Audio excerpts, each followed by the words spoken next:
Hey everyone, and welcome back for another deep dive. You guys know how much I love getting your requests for topics. And this one, well, this one kind of really freaked me out. Yeah, so uh, someone sent in this YouTube video about black-eyed kids. Oh, wow. Okay.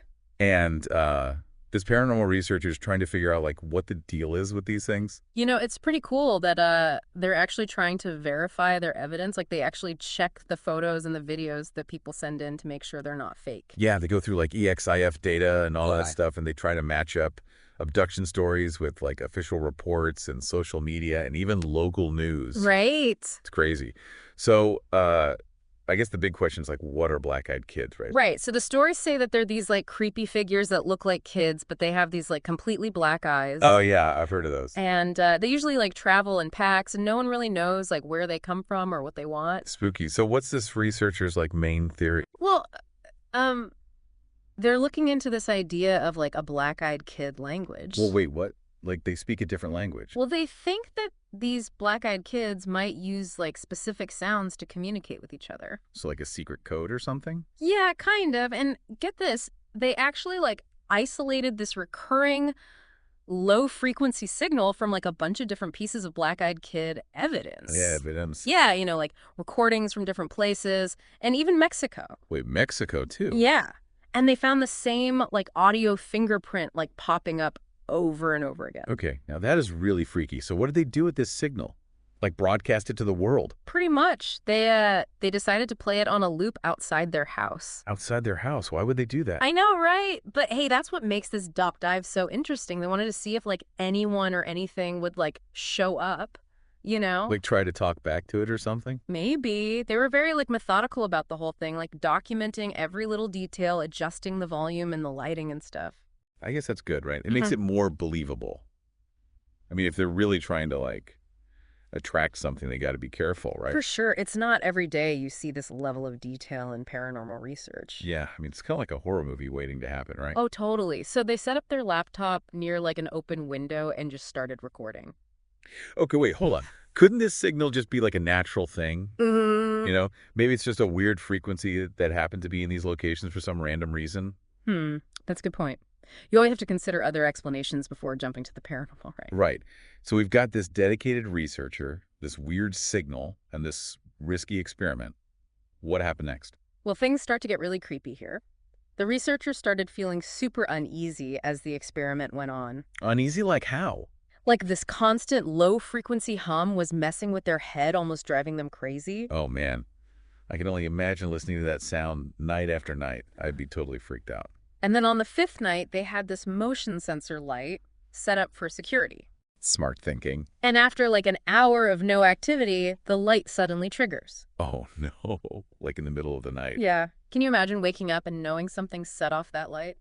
No way. I'd be hiding under the covers. But this researcher was dedicated. They immediately checked the footage. And Well, you remember how they were verifying photos with that EXIF data? yeah, like that hidden record in digital photos. Right. It tells you the time, date, and location where it was taken. Well, the camera footage showed a figure standing just outside their window. No way. For how long? For over an hour. What? Did they see it when they looked outside? Nope. They searched and searched, but they couldn't find anything. And they thought it was a black-eyed kid. Yep. They even shared a clip in the video. Mm. And it's pretty creepy. Oh, man. So we've gone from a weird sound to a possible encounter. And now I'm like, what does it all mean? What were those things doing there? That is the question, isn't it? And if this signal really does attract them, is it even safe to be messing with it?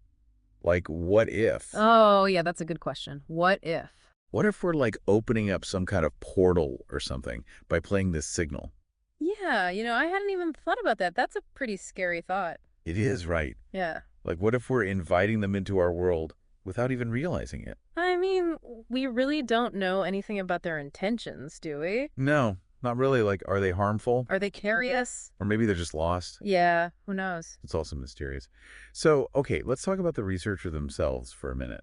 I mean, they seem pretty dedicated to, like, being objective, you know, documenting everything and even acknowledging their own anxieties about the experiment.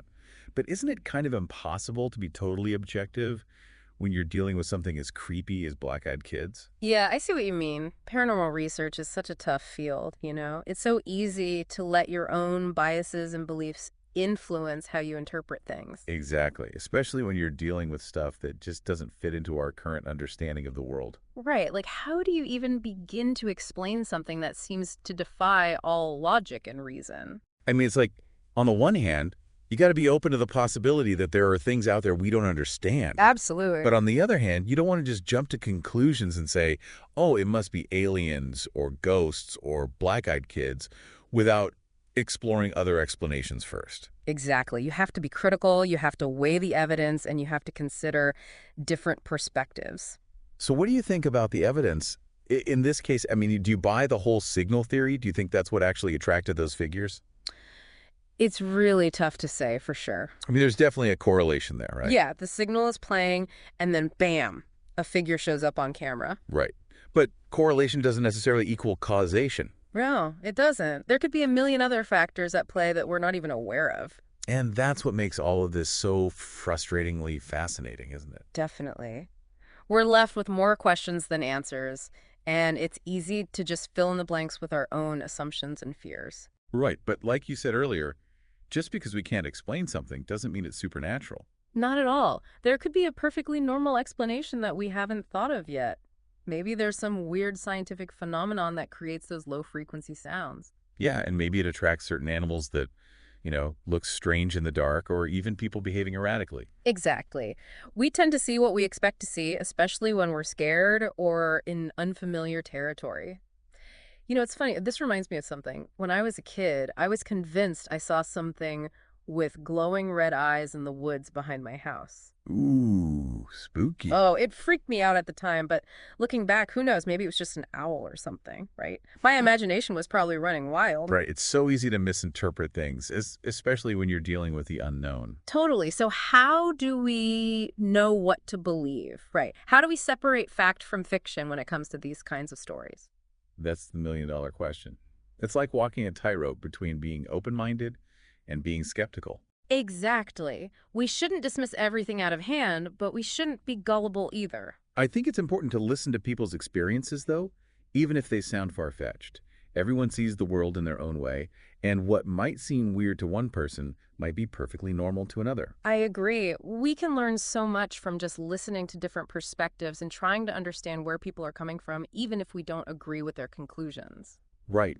Like it's all about gathering information, thinking critically about it, and then forming your own opinions. Okay, so circling back to this researcher and their creepy experiment, what happens next? We've got the signal, the potential encounter, but where do we go from here? Well, I think the key takeaway here is awareness, right? Now you're aware of this phenomenon, you know about this signal theory, and you're aware of all the different interpretations surrounding black-eyed kids. Okay, so that's good, right? Yeah, absolutely. That knowledge kind of empowers you to approach similar situations with a more informed and hopefully less fearful perspective. Okay, that makes sense, but what would you do if you actually found yourself face to face with a black-eyed kid? Like, what would your plan be?